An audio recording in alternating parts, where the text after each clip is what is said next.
วัสดีค่ะสำหรับวิธีการทำเสื้อตัวนี้นะคะให้เตรียมแพทเทิร์นเสื้อตัวหลวมมาค่ะลอกเส้นอกมาด้วยนะคะในส่วนของความยาวให้กำหนดความยาวตามที่ต้องการได้เลยค่ะอย่างของแนทความยาวจะอยู่ที่55 เซนค่ะต่อไปเราจะมาปรับในส่วนของคอเสื้อนะคะให้วัดจากจุดนี้ถึงจุดนี้ค่ะของแนทวัดได้14 เซนค่ะจากนั้นให้นำความยาวของเส้นไหล่ที่เราวัดได้ไปหารด้วย7นะคะของแนท14หาร7ก็จะได้2 เซนค่ะ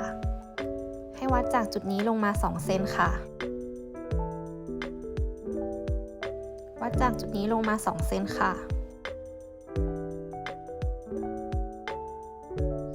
จากนั้นให้ใช้ไม้โค้งนกแก้วโค้งคอใหม่ค่ะ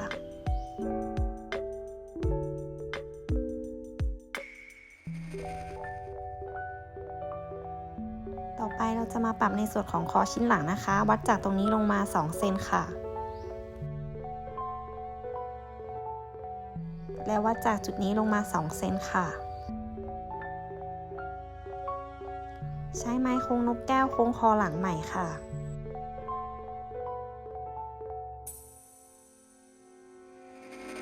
วัดจากจุดนี้ลงมา10 เซนค่ะตรงจุดนี้เราจะทำเป็นช่องเจาะคอเพื่อสวมหัวนะคะเวลากดรอยให้กดรอยตรงจุดนี้ด้วยนะคะต่อไปจากเส้นอกให้วัดขึ้นมา3 เซนค่ะ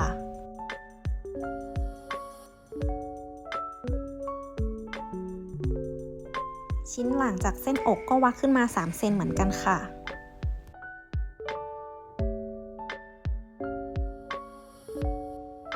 จากจุดนี้ให้วัดออกมา 8-10 เซนนะคะ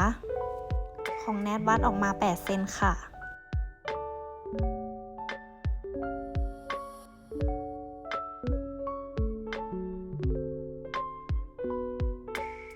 ขีดเส้นจากจุดนี้ถึงจุดนี้ค่ะ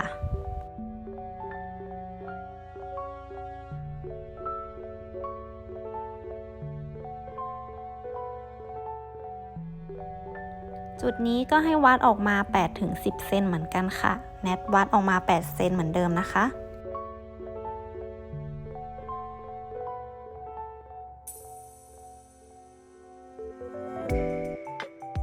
ขีดเส้นจากจุดนี้ถึงจุดนี้ค่ะ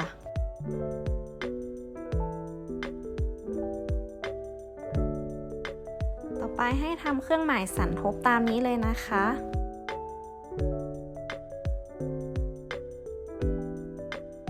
ในส่วนของเสื้อชิ้นหน้าก็จะแบ่งออกเป็น2 ชิ้นนะคะมีเสื้อชิ้นหน้าส่วนบนและเสื้อชิ้นหน้าส่วนล่างค่ะชิ้นหลังก็มี2 ชิ้นเช่นกันค่ะชิ้นหลังส่วนบนและชิ้นหลังส่วนล่างค่ะต่อไปให้วัดรอบคอเสื้อชิ้นหน้าค่ะ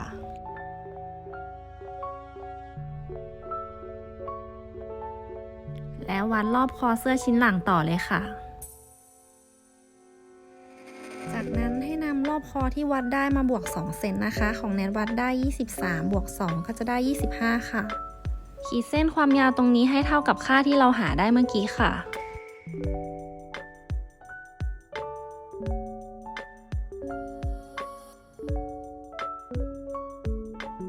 วัดจากจุดนี้ขึ้นไป3 เซนค่ะ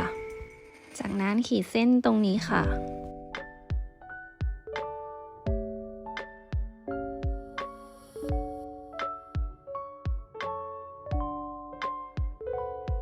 เขียนเครื่องหมายสันทบตรงนี้ค่ะชิ้นนี้จะเป็นผ้ากุนคอเสื้อนะคะต่อไปให้ขีดเส้นความยาวเท่ากับ12 เซนนะคะ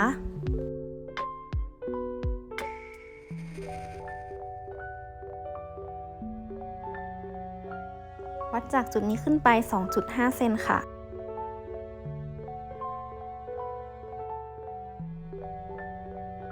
จากนั้นเขียนเครื่องหมายสันทบตรงนี้ค่ะในส่วนนี้จะเป็นผ้ากุนช่องเจาะคอหลังนะคะจากนั้นให้ขีดเส้นความยาวตรงนี้เท่ากับ6 เซนนะคะแล้ววัดขึ้นไป 1.5 เซนค่ะจากนั้นขีดเส้นปิดได้เลยค่ะในส่วนของชิ้นนี้จะเป็นห่วงคล้องกระดุมค่ะต่อไปก็ให้เตรียมแขนเสื้อตัวหลวมนะคะความยาวของเนตตรงนี้จะอยู่ที่28 เซนค่ะ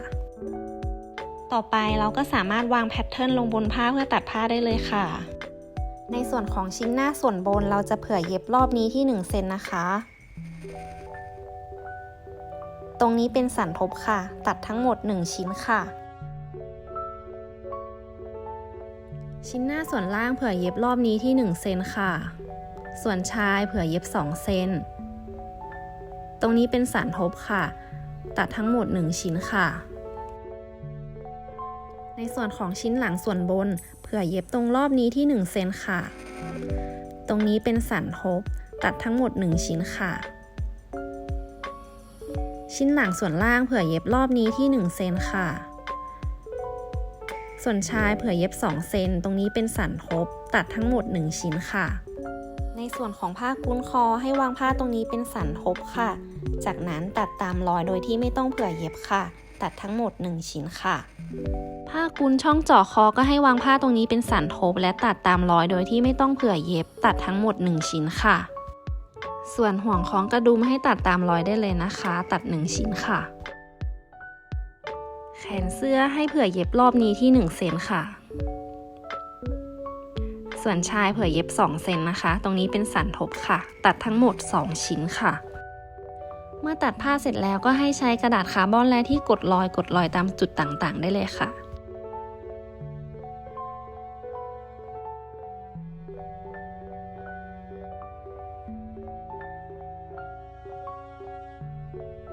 ต่อไปขีดผ้าตรงส่วนนี้เพื่อบอกตำแหน่งตรงกลางนะคะจะมีเสื้อชิ้นหน้าเสื้อชิ้นหลังแขนเสื้อทั้ง2ชิ้นและผ้ากุ้นคอเสื้อค่ะ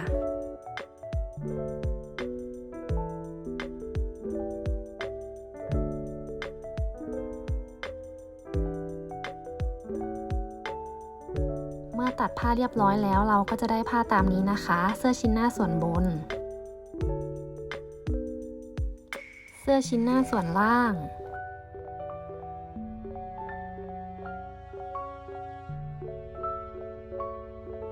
เสื้อชิ้นหลังส่วนบน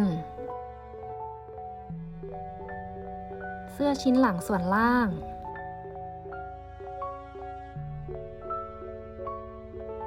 ห่วงคล้องกระดุมผ้ากุ้นช่องเจาะคอหลังผ้ากุ้นคอเสื้อและแขนเสื้อ2ชิ้นค่ะ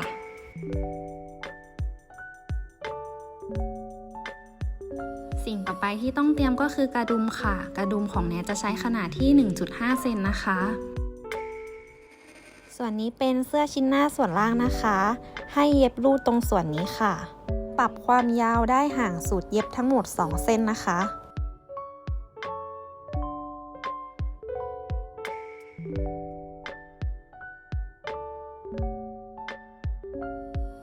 จากนั้นให้ดึงรูดผ้าส่วนนี้ให้เท่ากับเสื้อชิ้นหน้าส่วนบนค่ะ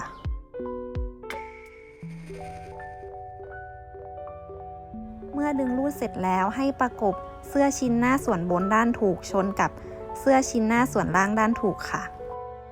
เย็บและโพ้งส่วนนี้ให้ติดกันค่ะ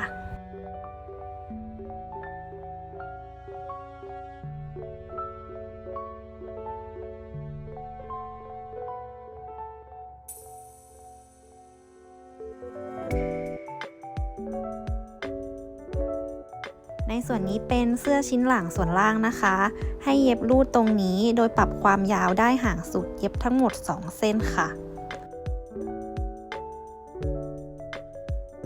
ต่อไปให้ดึงรูดส่วนนี้ให้เท่ากับเสื้อชิ้นหลังตรงนี้ค่ะ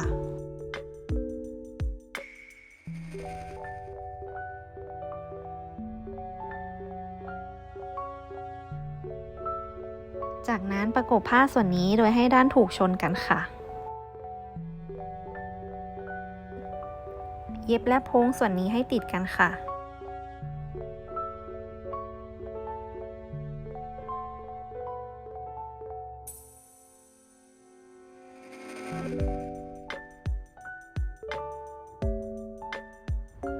ประกบเสื้อชิ้นหน้าด้านถูกกับชิ้นหลังด้านถูกชนกันค่ะเย็บและโพ้งส่วนไหล่ค่ะ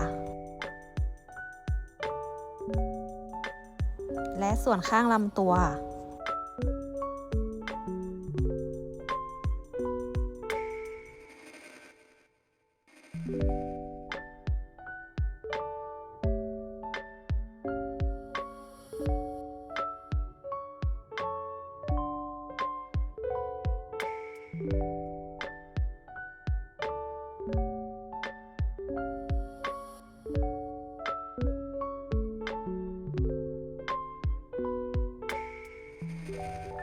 พับเก็บส่วนชายเข้ามาครั้งละ1เซนค่ะ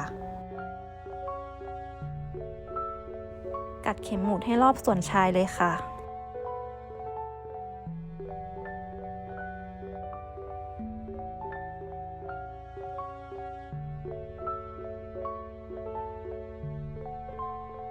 เย็บตรงนี้ค่ะ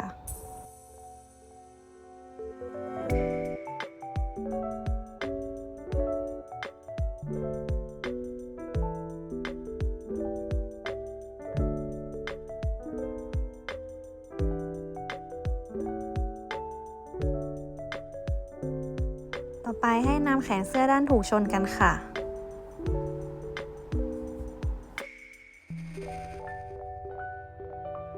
เย็บและโพ้งตรงนี้ค่ะ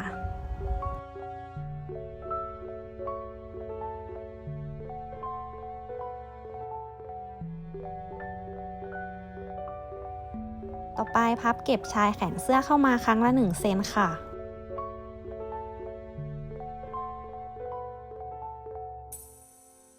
และกัดเข็มหมุดรอบชายแขนเสื้อค่ะ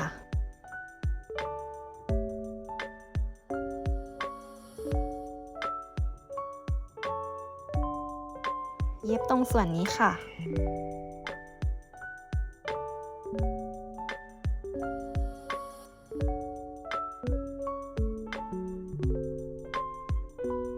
ต่อไปให้กลับด้านแขนเสื้อด้านถูกออกมาค่ะจากนั้นให้นำแขนเสื้อสอดเข้าไปในช่องแขนโดยให้ด้านถูกชนกันค่ะ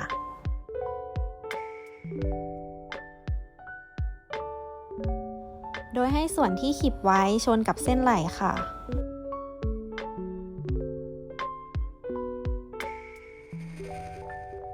จากนั้นกัดเข็มหมุดยึดไว้รอบแขนเสื้อเลยค่ะ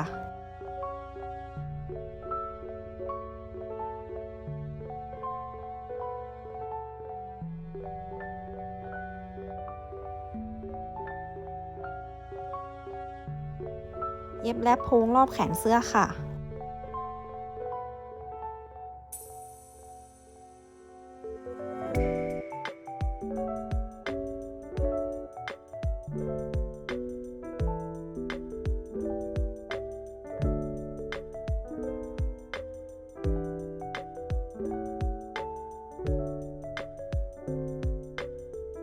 ต่อไปให้พับครึ่งในส่วนของผ้าห่วงคล้องกระดุมค่ะจากนั้นเย็บตามนี้ได้เลยค่ะ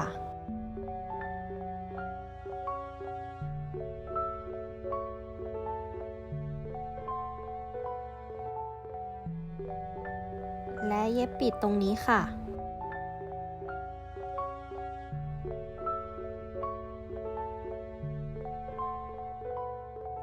เมื่อเย็บเสร็จแล้วก็ให้กลับด้านออกมานะคะ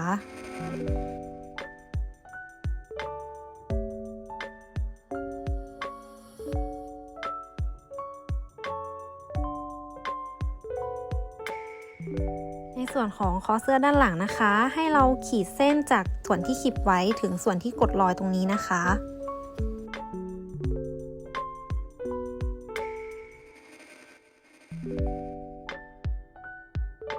จากนั้นใช้กรรไกรตัดได้เลยค่ะตัดเฉพาะในส่วนของเสื้อชิ้นหลังนะคะเมื่อตัดเสร็จแล้วก็ให้กลับเสื้อด้านถูกออกมาด้วยนะคะต่อไปให้นำผ้ากุนช่องเจาะคอเสื้อมาวางทาบตรงนี้ค่ะโดยให้ด้านถูกชนกันนะคะจากนั้นเย็บตามนี้ได้เลยค่ะ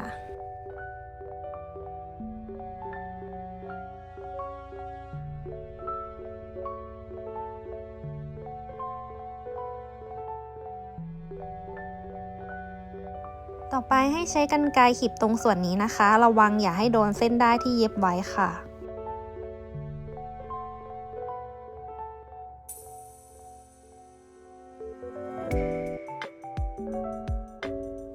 จากนั้นให้พับผ้ากุนเข้ามาด้านในของตัวเสื้อตามนี้เลยค่ะ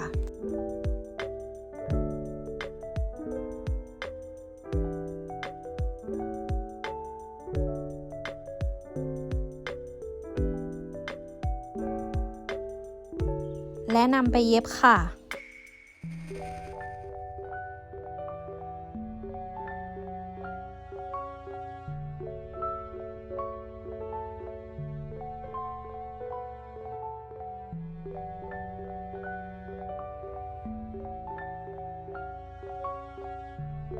ต่อไปให้พับประกบผ้าแบบนี้นะคะ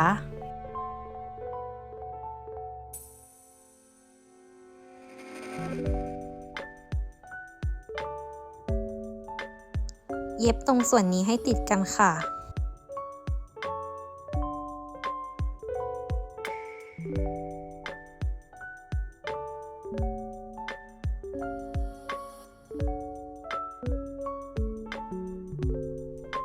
ต่อไปให้นำผ้ากุ้นคอเสื้อด้านถูกมาชนกับตัวเสื้อชิ้นหน้าด้านถูกนะคะ โดยให้ส่วนที่ขีบไว้ชนกันค่ะ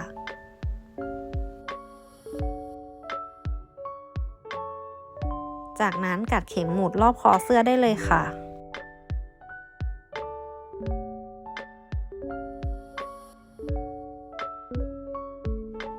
เย็บรอบคอเสื้อค่ะ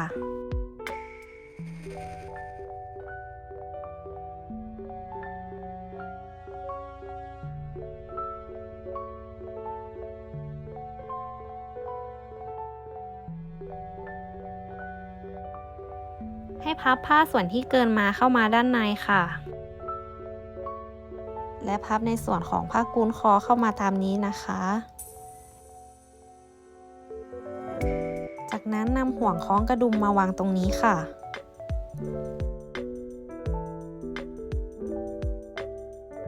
และให้เย็บยึดไว้นะคะ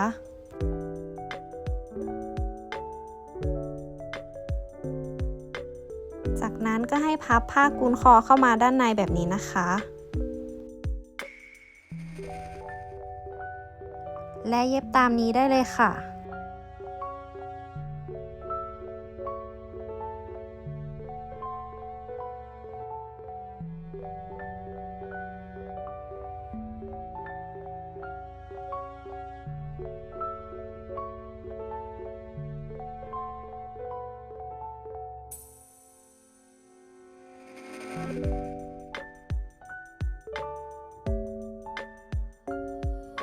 จากนั้นก็เย็บกระดุมติดตรงส่วนนี้นะคะ